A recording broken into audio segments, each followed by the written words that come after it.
A chave não girou. Tentei de novo, com aquela teimosia que a idade nos dá, pensando que talvez fosse o jeito, a falta de força nos dedos, mas o metal era frio, inerte, um estranho no buraco da fechadura que eu conhecia de olhos fechados há 42 anos. O som oco do meu fracasso ecoou no silêncio da varanda, onde minhas samambaias, que meu falecido Alberto tanto amava, pareciam murchar em solidariedade. Foi então que a porta se abriu, não com o rangido familiar, mas com um clique suave e moderno. Lúcia, minha nora, estava ali, emoldurada pelo umbral da minha casa. Usava um vestido de linho branco, imaculado, como uma anfitriã recebendo um convidado inesperado. Atrás dela, meu filho, Ricardo, olhava para os próprios sapatos, a espinha curvada pela covardia. E para completar o quadro grotesco, os pais dela, Osvaldo e Marisa, sentados no meu sofá de veludo, sorrindo com a satisfação de quem acaba de arrematar um lote valioso em leilão. Mãe, começou Ricardo, a voz um fiapo. Lúcia o interrompeu, a mão espalmada no peito dele, um gesto de posse. Ela deu um passo à frente, o perfume dela, caro e enjoativo, invadindo meu espaço. Elza, que bom que chegou. Tivemos que fazer umas pequenas mudanças por segurança. O bairro não é mais o mesmo, sabe? Ela balançou um chaveiro novo,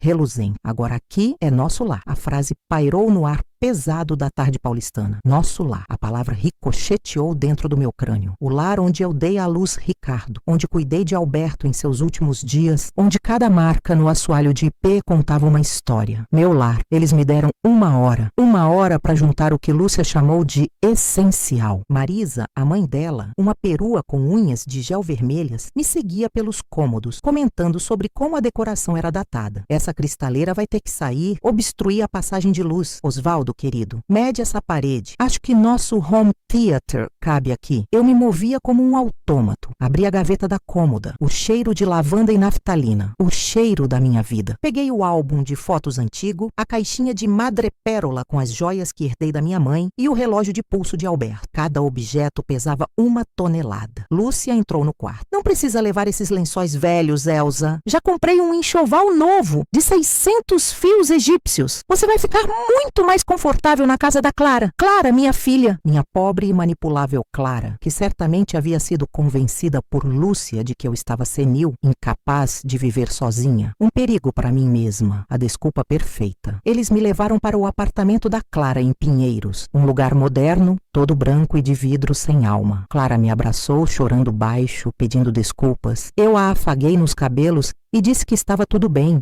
que entendia. E foi aí que a outra Elza, a que vive adormecida sob camadas de tricô e chás de camomila, despertou. A Elza que sobreviveu à pobreza na infância, que enterrou um marido e que não seria derrotada por uma revista com bom gosto para tecido. A primeira coisa que fiz foi abraçar meu papel. Tornei-me a velhinha confusa que eles queriam que eu fosse. Comecei a esquecer nomes, a deixar a torneira aberta, a perguntar a mesma coisa 3 vezes seguidas. Lúcia vinha me visitar, sempre com um sorriso condescendente e um pote de iogurte natural. Como está se sentindo hoje, sogrinha? Tomou seus remédios? E eu sorria de volta, um sorriso vago, enquanto minha mente trabalhava como uma engrenagem bem lubrificada. Tomei, minha filha? Acho que tomei. Você é tão boa para mim. O declínio cognitivo, que antes era uma sombra de medo no meu horizonte, tornou-se minha melhor arma. Lúcia me levou ao geriatra, um doutor jovem e apressado que mal olhou nos meus olhos. Ela falou por mim, listando meus esquecimentos, minha confusão. Eu apenas confirmei com um aceno de cabeça trêmulo. O diagnóstico veio rápido. Demência em estágio inicial. Perfeito. Era meu alvará, meu escudo. Ninguém suspeitaria de uma pobre senhora com a mente se esvaindo. Com o laudo médico em mãos, Lúcia convenceu Ricardo a lhe dar uma procuração total sobre meus bens, a casa, a poupança,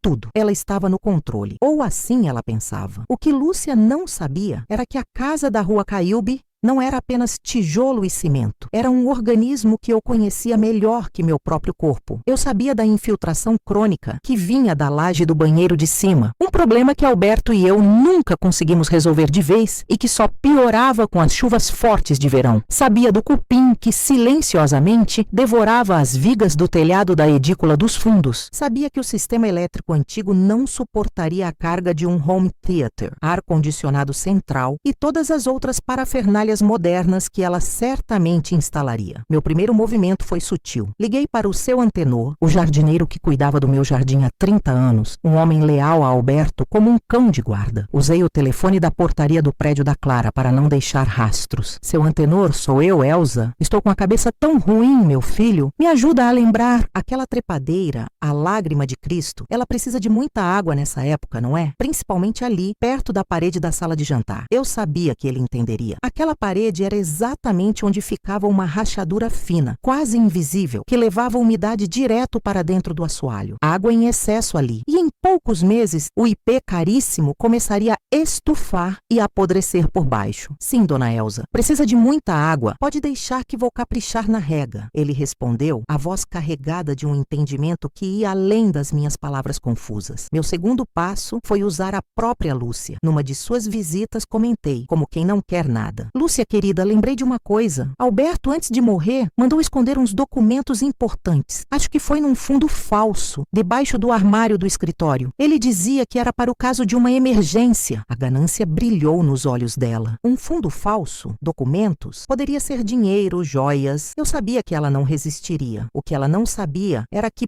para acessar aquele espaço, seria preciso arrancar o armário embutido de mogno maciço. E ao fazer isso, ela inevitavelmente romperia o encanamento de cobre antigo que passava exatamente por trás dele. Um vazamento pequeno, mas constante, silencioso, destrutivo. No dia seguinte, ela me ligou, a voz falsamente casual. Sogrinha, contratamos um pessoal para fazer uma reforma no escritório, para deixar o ambiente mais moderno para o Ricardo trabalhar de casa. Eu sorri para o telefone. Que bom, minha filha. Vocês são tão cuidadosos. A isca fora mordida. Comecei a usar o dinheiro que Clara me dava para as despesas do dia a dia. Em vez de comprar remédios na farmácia da esquina, eu ia até o centro onde ninguém me conhecia e comprava outras coisas. Pequenos pacotes de produtos químicos usados para desentupir canos, vendidos em lojas de material de construção. Toda semana, pedia a um motoboy para entregar um pequeno presente na minha antiga casa. Um vaso de orquídeas para Lúcia com um bilhete carinhoso. Com amor da sua sogra que não te esquece. O motoboy tinha uma instrução extra que eu pagava por fora. Antes de entregar as flores, ele deveria despejar o conteúdo de um dos pacotinhos no ralo da área de serviço.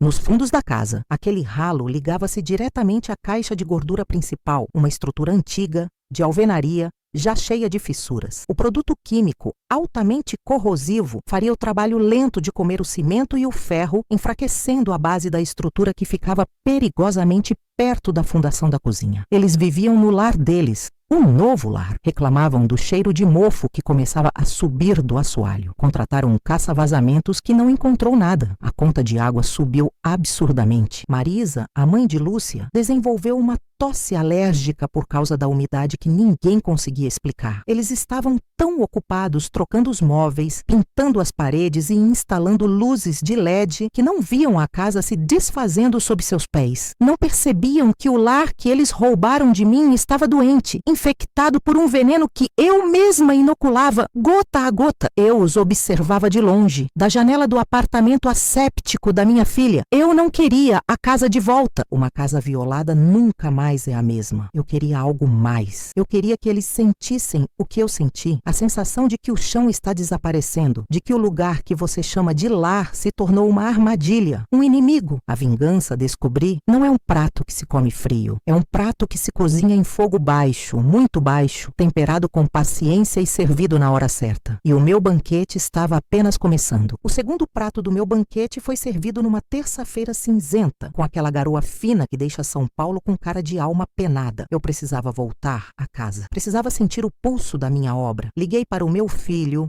o tolo apaixonado que entregou o patrimônio da família nos braços daquela víbora. Minha voz ao telefone era um fio trêmulo, a personificação da senilidade que eles tanto queriam ver em mim. Meu filho, acho que esqueci a minha caixinha de costura, aquela de madeira que o seu pai me deu. Está na última gaveta da cômoda do nosso quarto, quer dizer, do antigo quarto. Você pode ver para mim? Ele, claro, engoliu a isca. Passou o recado para Lúcia, que me ligou de volta, a voz pingando um mel falso que não enganaria nenhuma criança. Claro, dona Elsa, pode vir buscar quando quiser. A casa da senhora é sempre a casa da senhora. A ironia era tão espessa que eu quase podia mastigá-la. Mas antes de eu continuar essa essa história que vocês precisam ouvir, me façam um favor. Apertem esse botãozinho de curtir aí embaixo. Vocês sabem como é, né? Uma mulher da minha idade precisa de todo o carinho que conseguir. E se vocês gostam dessas histórias que a vida ensina, se inscrevam no canal. Prometo que sempre terei uma história para contar. E vocês sempre terão uma cadeira na minha mesa. Cheguei no horário do almoço. Sabia que estariam todos lá. Lúcia, com sua pose de nova rainha do lar, e seus pais, Marisa e Cláudio, os urubus que vieram bicar a carcaça. Toquei a campainha, a nova campainha, com um som eletrônico e impessoal. Lúcia abriu a porta com um sorriso que não alcançava os olhos. O cheiro me atingiu imediatamente. Não era mais o cheiro de lavanda e bolo de fubá da minha casa. Era um odor azedo de tinta fresca misturado com o perfume adocicado e persistente do mofo. Um perfume que eu conhecia bem. Era a minha assinatura. Dona Elza, que bom vê-la. Entre, por favor. Aceita um cafezinho? Recusei. A fragilidade era minha máscara, não meu estado de espírito. Não precisa, minha querida. Só vim pegar a caixinha, não quero atrapalhar. Meus olhos varreram a sala. Onde antes ficava meu sofá de veludo, com as marcas de décadas de cochilos e abraços, agora havia um monstro cinza, de linhas retas e sem alma. Meus porta-retratos, com as fotos dos meus netos, do meu falecido marido, de uma vida inteira, haviam sumido. No lugar, quadros abstratos que não diziam nada. Era a casa de um estranho. Marisa apareceu na porta da cozinha secando as mãos num pano de prato. A tosse dela era uma música para os meus ouvidos. Um ritmo constante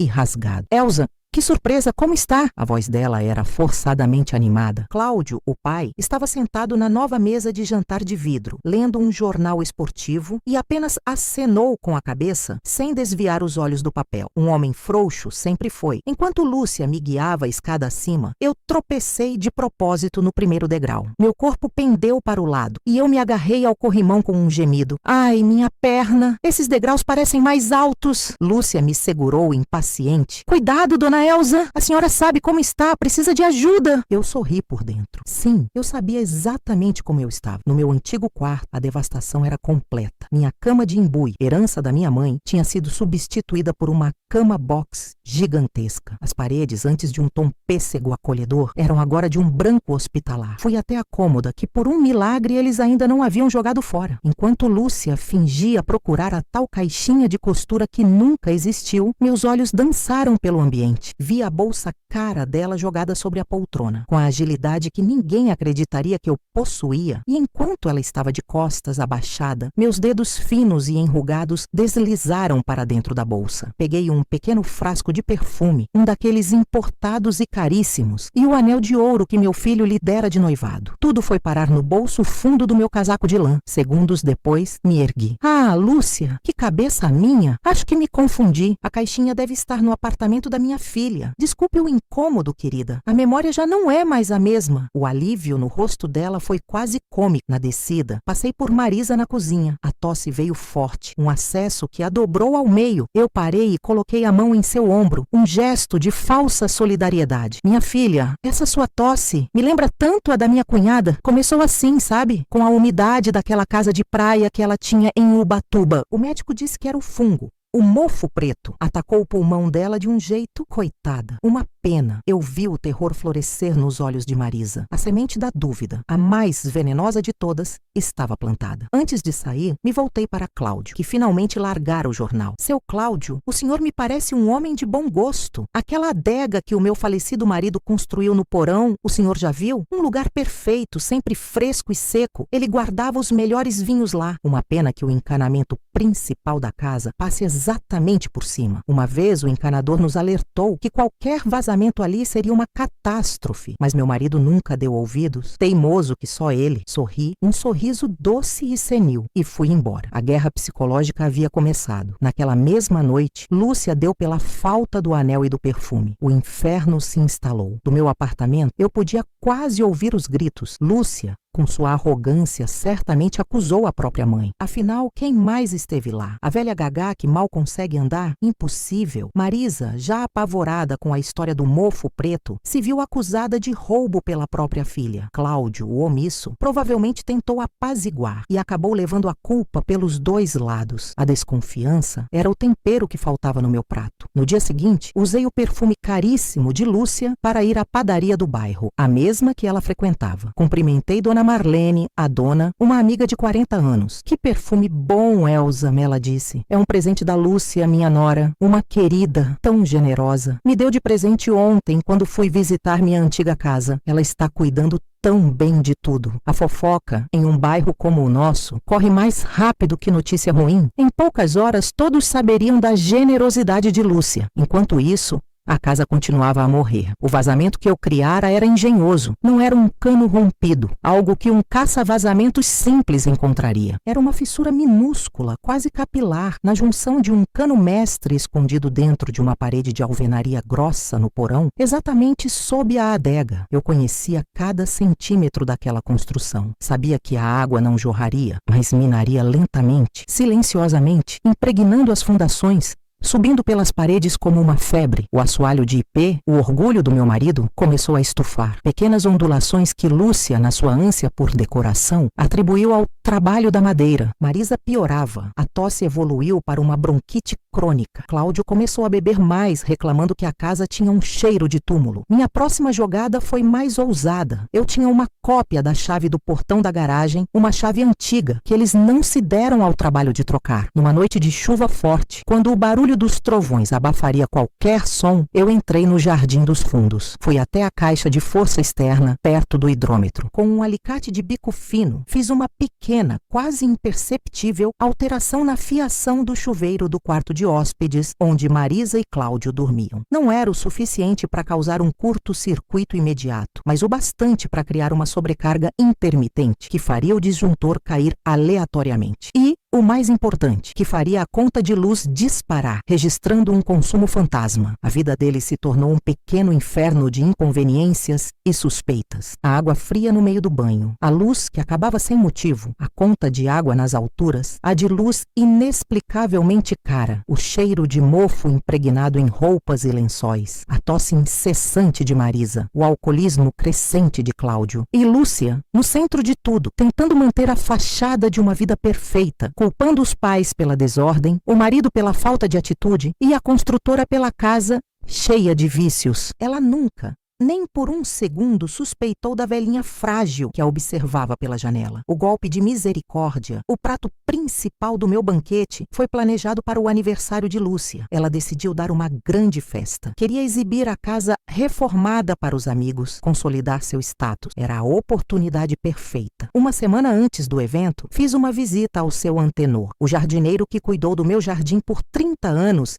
e que Lúcia, claro, havia demitido. Levei para ele um bolo de cenoura e conversei fiado. No meio da conversa, lembrei de algo. Seu antenor, o senhor se lembra daquele problema que tínhamos com as raízes daquela figueira antiga perto da fossa? Meu marido sempre dizia que um dia aquelas raízes iam arrebentar tudo. Ele se lembrou na hora. Claro, dona Elza, seu Afonso vivia preocupado. Eu mesmo disse para ele que tinha que chamar um especialista para cortar as raízes, senão ia dar problema na tubulação de esgoto. Sorri, era tudo o que eu precisava. Na véspera da festa, liguei para as da companhia de saneamento. Usando minha melhor voz de velha confusa, relatei um cheiro muito forte de esgoto vindo da rua, bem em frente ao número da minha antiga casa. Disse que meus vizinhos também estavam reclamando. Inventei um protocolo de atendimento falso para dar credibilidade. Eles prometeram enviar uma equipe para verificar em até 48 horas. O tempo era perfeito. No dia da festa, a casa estava impecável, pelo menos na superfície. Lúcia havia contratado um buffet, espalhado flores por todos os cantos e instalado uma iluminação especial no jardim. O cheiro de mofo foi mascarado por litros de aromatizador de ambiente. Os convidados começaram a chegar, todos elegantes, trazendo presentes caros. Eu observava tudo da minha janela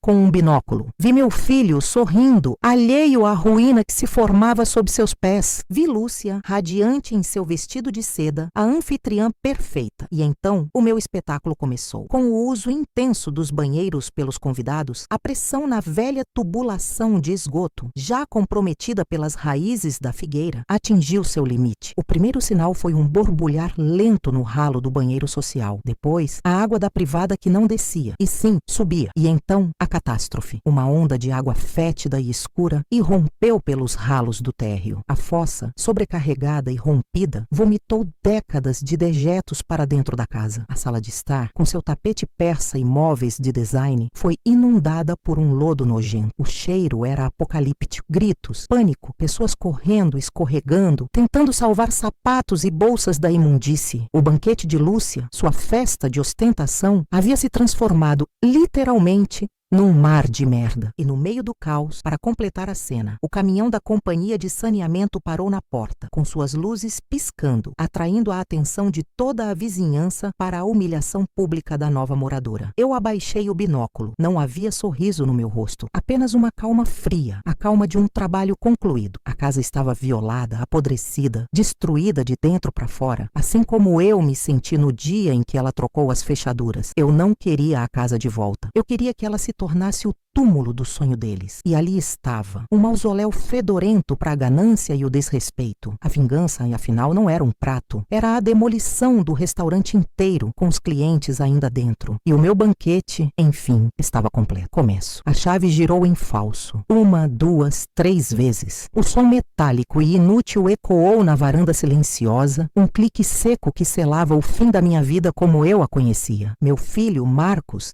estava ao meu lado, ombros encolhidos, o olhar fixo nos vasos de samambaia que eu regava toda manhã. Ele não conseguia me encarar. Foi Lúcia, minha nora, quem abriu a porta. Não a minha porta, mas a porta dela. Estava usando um vestido de seda caro, o cabelo impecável, um sorriso que não alcançava os olhos frios de predador. Atrás dela, seus pais, figuras cinzentas e vitoriosas, já inspecionavam o hall de entrada como se medissem o espaço para seus próprios móveis. Dona Elza, Lúcia disse, a voz um xarope doce e venenoso. Resolvemos fazer uma surpresa. Achamos que a senhora ficaria mais confortável num lugar menor, mais adequado à sua idade. Já arrumamos tudo no apartamento novo. Ela balançou um chaveiro novo com um pompom ridículo. Agora aqui é nosso lar. A frase ficou suspensa no ar úmido da tarde. Nosso lar. Aquela casa que meu falecido Antônio construiu com as próprias mãos, tijolo por tijolo, onde criei Marcos, onde cada risco no assoalho de ipê contava uma história. Agora era o lar deles. Senti o chão sumir, o ar faltar. Marcos finalmente murmurou algo. Mãe, é pro seu bem. A gente se preocupa com suas quedas, com a sua memória. A memória. A memória. Naquele instante, ela nunca esteve tão clara. Lembrei-me de Lúcia anos antes, chegando com seu jeito humilde, elogiando meu bolo de fubá, chamando-me de mãezinha. Lembrei-me dela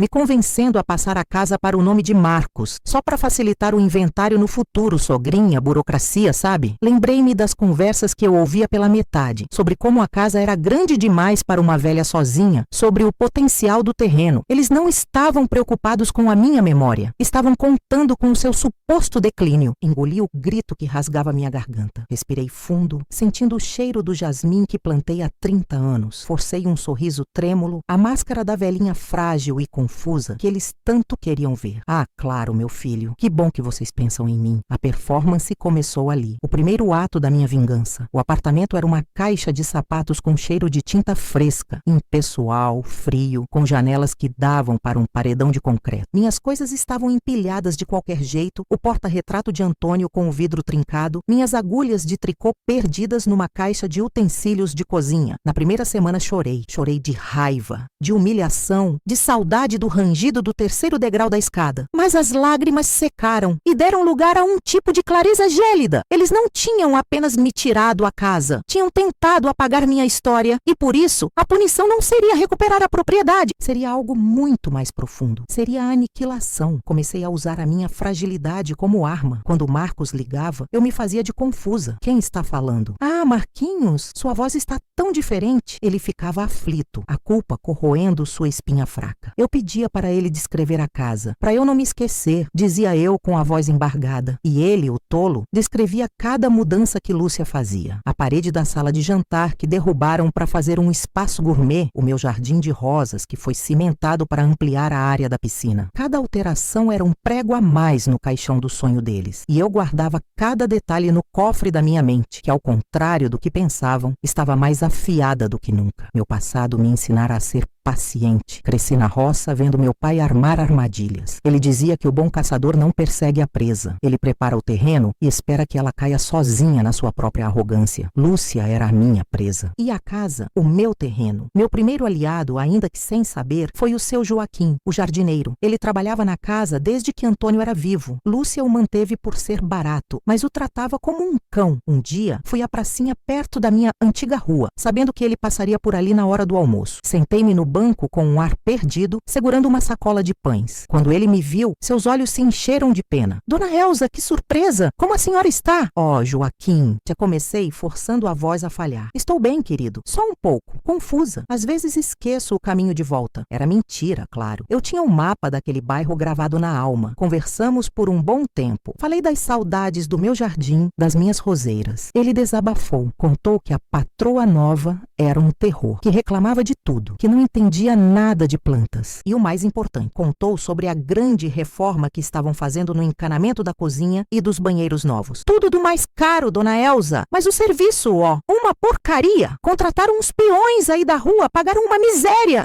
Já vi que vai dar problema. Um sorriso interno se formou em mim. Problema? Que música para os meus ouvidos. Joaquim, eu disse, tocando seu braço com minha mão trêmula. Eu tinha uma caixinha de joias do meu falecido marido. Acho que enterrei perto daquela figueira antiga nos fundos para proteger dos ladrões. Sabe como é cabeça de velho? Mas agora, com a memória assim, você não poderia dar uma olhada para mim? Perto da tampa da fossa? Acho que era por ali. Ele prometeu que olharia. A semente estava plantada. Ele não acharia caixinha nenhuma, mas sua atenção estaria voltada para o ponto exato que eu precisava. As semanas seguintes foram de observação. Comprei um binóculo simples, desses para observar pássaro, do terraço do meu prédio, que por uma ironia do destino tinha uma vista parcial para os fundos da minha antiga casa. Eu me tornei uma espectadora. Via a vida que eles construíam sobre as minhas ruínas. Festas na piscina, churrascos barulhentos, carros importados parando na frente. Lúcia desfilava com suas amigas, apontando para as reformas, a rainha em seu castelo roubado. Nas redes sociais, ela era a personificação do sucesso. Fotos da nossa casa nova, nosso cantinho de paz. Cada postagem era um galão de gasolina na minha fogueira. O declínio cognitivo que eu fingia se tornou minha melhor ferramenta. Uma vez, encontrei Lúcia no supermercado. Ela me viu e tentou desviar. Foi até ela. Lúcia, minha filha, que bom te ver. Ela forçou um sorriso. Oi, dona Elza. Tudo bem? Tudo, querida. Olha, eu sei que estou meio esquecida, mas outro dia me lembrei de uma coisa importante sobre a casa. A fossa, ela é muito antiga, sabe? Meu Antônio sempre dizia que tinha que tomar cuidado, que não podia jogar muita coisa gordurosa na pia, que ela não aguentava muito o volume de água de uma vez. Ela me cortou, o desprezo evidente em sua voz. Ah, dona Elza, não se preocupe, trocamos todos os canos, está tudo moderno agora. Aquele sistema antigo já era. Ela deu uma piscadela condescendente e empurrou seu carrinho cheio de produtos importados. Fique tranquila e cuide da sua saúde. Perfeito. A arrogância era o ingrediente que faltava. Ela não apenas ignorou o aviso, ela o desprezou. Ela não trocou a fossa, apenas os canos visíveis. Eu sabia disso. A fossa séptica era a fundação podre daquela casa. O segredo sujo que só eu conhecia. Era uma estrutura de tijolos antiga, calculada para uma família de 3 pessoas nos anos 70, não para uma vida de ostentação em 2023. O plano final tomou forma quando ouvi, através de uma conversa de Marcos ao telefone, sobre a grande festa. O aniversário de Lúcia. Seria o evento do ano no bairro. Buffet, 200 convidados, tudo do bom e do melhor. Era a oportunidade perfeita. A humilhação dela precisava ser pública. Espetacular. Um espetáculo de podridão para combinar com sua alma. 2 dias antes da festa, liguei para o seu Joaquim. Usei meu tom mais frágil e choroso. Joaquim, meu filho, sonhei com o meu Antônio. Ele me dizia que a caixinha estava mesmo lá, mas que estava mais fundo. E disse que tinha uma coisa junto. Um saco com um produto que ele usava para limpar as raízes da figueira, para não entupir os canos. Um pó branco. Ele disse que era para jogar dentro da tampa da fossa, que ajudava a dissolver tudo. Você pode fazer isso por mim? É o último pedido do meu velho. Houve um silêncio do outro lado. Eu sabia que era um pedido estranho. Dona Elza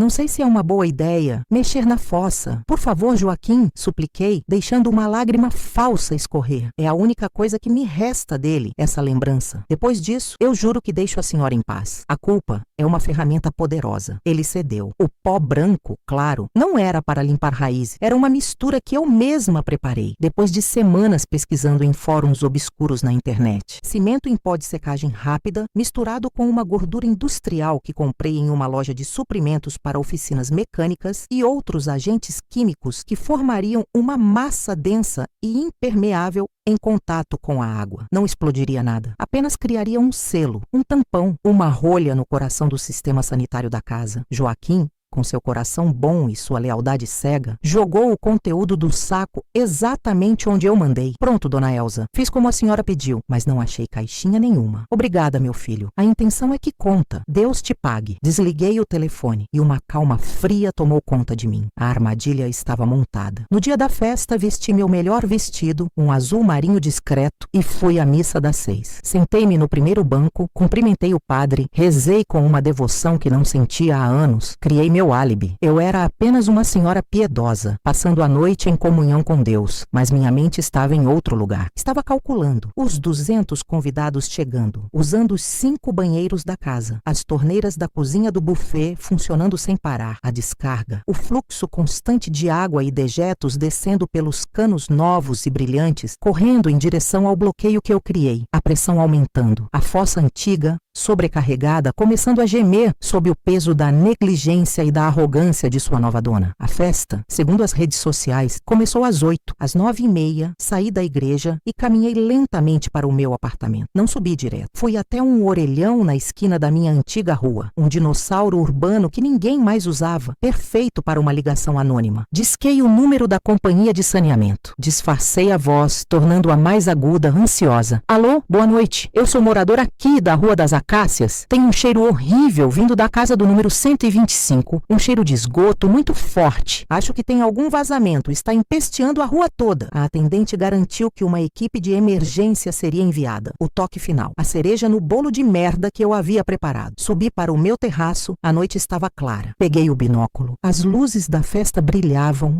A música eletrônica pulsava no ar. Eu podia ver as silhuetas das pessoas dançando, bebendo, celebrando a glória de Lúcia. Esperei. A paciência é a virtude dos vingadores. E então aconteceu. Vi uma agitação perto da porta dos fundos. Pessoas saindo, abanando as mãos na frente do nariz. Depois a correria começou. As luzes internas da casa pareciam tremeluzir com o movimento caótico. Eu não podia ouvir os gritos, mas podia imaginá-los. Podia visualizar a cena com a clareza de um filme. A água imunda borbulhando primeiro pelos ralos do térreo. A fossa, sobrecarregada e rompida, vomitou décadas de dejetos para dentro da casa. A sala de estar, com seu tapete persa e móveis de design, foi inundada por um lodo nojento. O cheiro era apocalíptico. Gritos, pânico, pessoas correndo, escorregando, tentando salvar sapatos e bolsas da imundície. O banquete de Lúcia, sua festa de ostentação, havia se transformado literalmente num mar de merda. E no meio do caos, para completar a cena, o caminhão da companhia de saneamento parou na porta, com suas luzes piscando, atraindo a atenção de toda a vizinhança para a humilhação pública da nova moradora. Eu abaixei o binóculo. Não havia sorriso no meu rosto, apenas uma calma fria, a calma de um trabalho concluído. A casa estava violada, apodrecida, destruída de dentro para fora, assim como eu me senti no dia em que ela trocou as fechaduras. Eu não queria a casa de volta. Eu queria que ela se tornasse o túmulo do sonho deles. E ali estava, um mausoléu fedorento para a ganância e o desrespeito. A vingança, afinal, não era um prato, era a demolição do restaurante inteiro, com os clientes ainda dentro. E o meu banquete, enfim, estava completo. Virei as costas para uma janela do apartamento alugado, o mais alto que encontrei com vista para aquela rua específica, e caminhei lentamente até a cozinha improvisada. A garrafa de uísque, uma das caras, daquelas que Ricardo costumava comprar para impressionar os clientes, estava sobre o balcão. Servi uma dose generosa num copo baixo e pesado. O gelo estalou, um som limpo e definitivo, em contraste com a cacofonia úmida que eu imaginava ainda reinar do outro lado da rua. O primeiro gole desceu queimando, mas não era uma queimadura de prazer. Era um antisséptico para a alma, ou para o que quer que tivesse sobrado dela. Eu não fiquei para assistir ao circo completo. Ver os caminhões, os funcionários de macacão, as mangueiras grossas sendo arrastadas pela lama de fezes e papel higiênico desfeito não me traria mais satisfação. O clímax já havia passado. O que viria agora seria a burocracia do desastre, o fedor que impregnaria a vizinhança por semanas, os laudos técnicos, as brigas com a seguradora que, com certeza, alegaria negligência ou vício oculto para não pagar a fortuna que seria a reconstrução. A minha obra estava concluída no momento em que a primeira onda de esgoto beijou as pernas da mesa de centro de Lúcia. O resto era apenas o eco. Sentei-me na poltrona barata que veio com o apartamento, o couro sintético estalando sob o meu peso. O binóculo repousava na mesa ao lado, um artefato de guerra agora aposentado. Minha mente, porém, continuava lá, repassando os detalhes, não do desastre em si, mas do planejamento meticuloso que o precedeu. Foram 6 meses de dedicação integral. 6 meses vivendo e respirando o mapa hidráulico daquela casa. A casa que meu avô construiu com as próprias mãos. A casa onde aprendi a andar, onde meu pai me ensinou a ler, onde chorei a morte da minha mãe. Cada cano, cada conexão, cada registro de gaveta era como uma veia no meu próprio corpo. Ricardo e Lúcia viram apenas tijolos e argamassa, um ativo imobiliário, um palco para suas ambições sociais. Eles nunca entenderam que estavam vivendo dentro de um organismo e que eu conhecia sua anatomia melhor do que eles mesmos. A chave foi a fossa, uma construção antiga, de tijolos, anterior à ligação da rua com a rede de esgoto principal. Meu avô, um homem prático e desconfiado das promessas do poder público, a manteve como um sistema de reserva, desativada, mas intacta. Quando a prefeitura finalmente conectou o bairro à rede, o encanador que meu pai contratou simplesmente selou a entrada da fossa e desviou o fluxo. Mas o sistema antigo continuou lá, um apêndice esquecido sob o jardim que Lúcia reformou com tanto alarde, plantando suas palmeiras imperiais e grama esmeralda. Meu primeiro passo foi encontrar os projetos originais, guardados num tubo de papelão no fundo do armário da minha tia. Depois, precisei de um cúmplice, e o encontrei na figura de Mendes, um funcionário da companhia de saneamento que Ricardo havia demitido de sua construtora anos antes por um motivo fútil. Uma garrafa de cachaça e algumas notas de 100 foram suficientes para reavivar a memória e o ressentimento de Mendes. Ele me explicou o que eu já suspeitava. Com a manutenção inadequada e o volume de água de uma casa modernizada, a pressão na rede principal da rua era instável. Bastava um bloqueio no lugar certo, na hora certa, para que o fluxo de todo o quarteirão procurasse um alívio. E o alívio seria a velha e esquecida fossa séptica da minha antiga casa. O trabalho braçal foi o mais arriscado. 3 madrugadas, vestido como um operário, abrindo uma pequena vala no canto mais escuro do terreno, longe das câmeras de segurança que Lúcia fez questão de instalar. Encontrei a antiga tubulação de barro, frágil e porosa. Com cuidado cirúrgico, instalei uma válvula de retenção modificada, controlada remotamente, e um pequeno dispositivo de pressão. A ideia era simples. O dispositivo injetaria uma massa expansiva de polímero na tubulação principal, rio abaixo da casa, criando um entupimento temporário, mas maciço. Ao mesmo tempo, a válvula que eu instalei se abriria, oferecendo à rede sobrecarregada um caminho de menor resistência. A velha fossa. A fossa, por sua vez, não foi projetada para receber o fluxo de dezenas de casas. Ela se encheria em minutos e, como um vulcão de matéria orgânica, entraria em erupção pelos pontos mais baixos, os ralos do térreo. O convite para a festa, que consegui através de uma ex-colega que ainda mantinha contato com Lúcia, foi a peça final. A data, a hora, o número de convidados, tudo calculado. Mais gente, mais descargas, mais água correndo, mais pressão no sistema. O banquete deles seria o catalisador da minha obra-prima de engenharia fecal. Terminei o uísque e o silêncio do apartamento começou a pesar. A calma fria que senti antes, a sensação de trabalho concluído, começou a se dissipar, dando lugar a uma quietude vazia. Eu esperava euforia, um grito de vitória que ecoasse por dentro, mas não havia nada. Apenas o zumbido da geladeira e o som distante das sirenes que, sem dúvida, agora se juntavam às luzes piscantes em frente à casa. A vingança havia sido executada com perfeição, mas o alvo não era apenas a casa, ou Lúcia, ou Ricardo. O alvo era a dor que eu sentia. E a dor, percebi com uma clareza desoladora, ainda estava aqui, sentada comigo nesta poltrona barata, dividindo meu uísque. Os dias seguintes foram um espetáculo à parte, assistido da segurança do meu anonimato digital. A humilhação de Lúcia foi televisionada. Um canal de fofocas local fez uma matéria sensacionalista. A festa que virou fossa. O desastre na mansão dos novos ricos. Havia fotos tiradas por vizinhos com celulares, de socialites de salto alto com os pés mergulhados na lama, de garçons tentando equilibrar bandejas enquanto patinavam no chão imundo. A internet, claro, foi impiedosa. Memes surgiram em questão de horas. A foto de Lúcia, com o rosto contorcido de horror e o vestido de grife manchado, tornou-se um template para todo tipo de piada. Quando a fatura do cartão chega, segunda-feira de manhã, minha vida amorosa, ela não era mais Lúcia, a esposa de Ricardo, a anfitriã perfeita. Ela era a dama do esgoto. Eu lia os comentários com uma curiosidade mórbida. Alguns expressavam pena, mas a maioria era de um sadismo puro. O Schadenfreude anônimo das redes sociais. Eram pessoas que jamais conheceriam Lúcia, mas que se deliciavam com a queda de alguém que parecia ter tudo. Eu deveria me sentir um deles, o líder anônimo desse exército de abutres digitais. Mas em vez disso, sentia um estranho distanciamento. Era como se eu tivesse construído uma bomba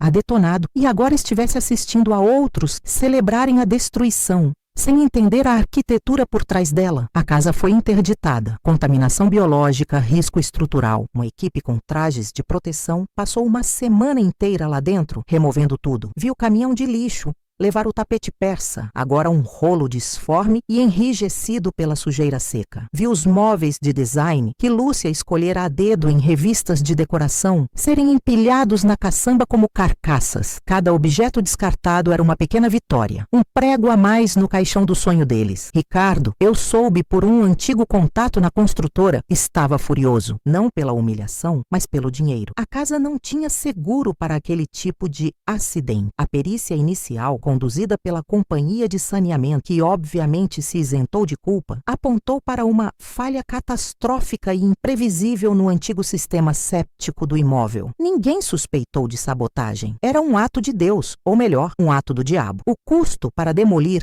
e reconstruir a estrutura comprometida seria astronômico. Foi então que a primeira rachadura apareceu no império deles. Ouvi dizer que tiveram uma briga homérica, na frente dos poucos amigos que ainda lhes restavam. Lúcia queria reconstruir por puro orgulho, queria erguer uma casa ainda maior, mais imponente, para calar a boca da cidade. Ricardo, o pragmático homem de negócios, queria vender o terreno pelo que conseguisse e esquecer o pesadelo. O dinheiro, que antes era o cimento que os unia, tornou-se a marreta que os separava. Uma noite, movido por um impulso que não soube nomear, voltei àquela rua. Parei o carro a uma distância segura e observei. A casa estava escura, um esqueleto oco cercado por tapumes. As palmeiras imperiais de Lúcia pareciam murchas, suas folhas amareladas. O cheiro, embora mais fraco, ainda estava no ar, um fantasma olfativo. Foi quando eu os vi. Ricardo e Lúcia saíram de um carro, provavelmente para pegar algum pertence que havia escapado da contaminação. Eles não conversavam. Caminhavam a uma distância um do outro. Lúcia apontou para algo no jardim destruído, gesticulando com raiva. Ricardo apenas balançou a cabeça, as mãos nos bolsos, o corpo curvado pela derrota. Naquele momento, sob a luz alaranjada de um poste, eles não pareciam os monstros que eu havia construído na minha mente. Pareciam apenas duas pessoas patéticas, presas numa armadilha que eu mesmo havia criado. A imagem deles, pequenos e desamparados diante da ruína, não me trouxe alegria. Trouxe um gosto amargo à boca, o gosto de cinzas. A demolição do restaurante estava completa. Os clientes estavam do lado de fora, olhando para os escombros, mas eu,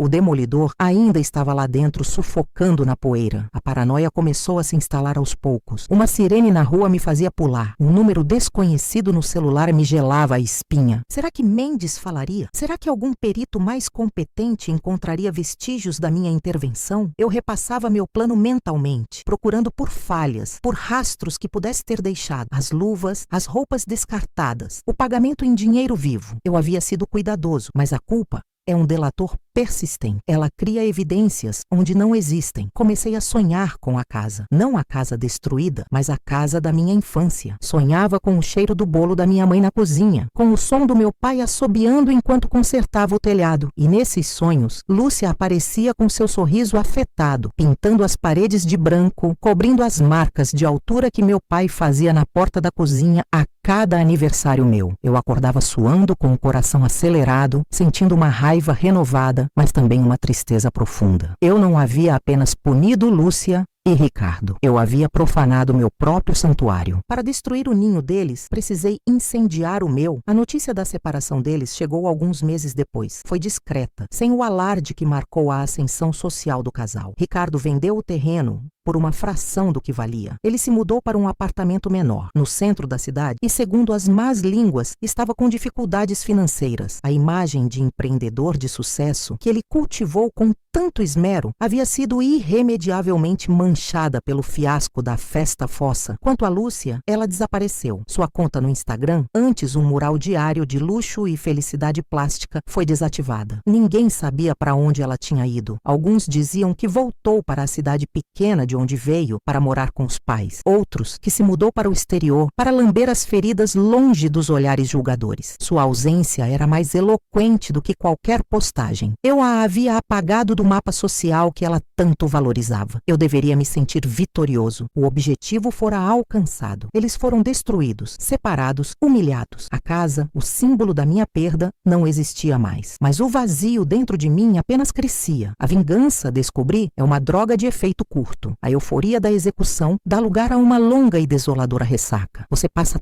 tanto tempo focado no alvo, na destruição, que se esquece de planejar o que vem depois. E o depois era isso. Eu, sozinho num apartamento alugado, com o uísque de um homem derrotado e as memórias de uma casa que eu mesmo ajudei a matar. Um dia, recebi uma ligação. Era da minha tia, a guardiã dos projetos da casa. Ela parecia preocupada. "Você soube do Ricardo?" Ela perguntou sem rodeios. "Soube que se separou e vendeu o terreno", respondi, tentando manter a voz neutra. "Mais do que isso, ele teve um colapso, um infarto, na verdade. Está no hospital em estado grave." A notícia me atingiu de uma forma que eu não esperava. Não senti prazer nem indiferença. Senti um frio na espinha, um infarto, a pressão, o estresse, a ruína financeira. Eu havia feito aquilo. Minhas mãos não o tocaram, mas eu havia apertado o gatilho. "E a Lúcia?" perguntei, a voz um pouco trêmula. "Ninguém sabe. Não apareceu no hospital, não atende a nenhuma ligação. Sumiu do mapa." Desliguei o telefone e fui até a janela. A rua lá embaixo estava tranquila. Um novo prédio estava sendo erguido no lugar da minha antiga casa. Andaimes, poeira, o barulho de máquinas. A vida seguia em frente, construindo sobre as ruínas. Mas eu estava paralisado. A vingança não era a demolição de um restaurante. Era um veneno que você prepara para o seu inimigo, mas que precisa provar primeiro para ter certeza da dose. E agora, o veneno corria nas minhas veias. Havia destruído Lúcia, Ricardo e a casa. Mas o processo havia me corroído por dentro, me transformado em algo que eu mal reconhecia. Um arquiteto de ruínas, um fantasma assombrando a própria obra de destruição. O banquete estava, de fato, completo, mas eu era o único cliente que restara na mesa, forçado a comer os restos frios da minha própria fúria, prato após prato, num silêncio ensurdecedor. Olhei para o prédio em construção e, pela primeira vez desde o dia em que trocaram as fechaduras, senti uma pontada de algo que não era raiva ou satisfação. Era arrependimento. Um arrependimento inútil e tardio, tão fétido e inescapável quanto o lodo que um dia inundou aquela sala de estar. O mausoléu que construí para eles tinha uma câmara extra, e só agora eu percebia que ela sempre esteve reservada para mim. Eu estava preso ali dentro, com os fantasmas do que eu era e do que eu havia me tornado, condenado a reviver aquele banquete podre para sempre. E assim termina mais uma história que a vida me ensinou. Nem sempre o final é o que esperamos. Nem sempre a justiça tem o gosto doce que imaginamos. Às vezes, ela é amarga como café sem açúcar. Mas é assim que a vida é, meus queridos. Complicada, real e sempre nos ensinando alguma coisa. Se vocês gostaram dessa história, deixem nos comentários o que acharam. E não se esqueçam, se inscrevam no canal e ativem o sininho. Uma mulher da minha idade tem muitas histórias guardadas e vocês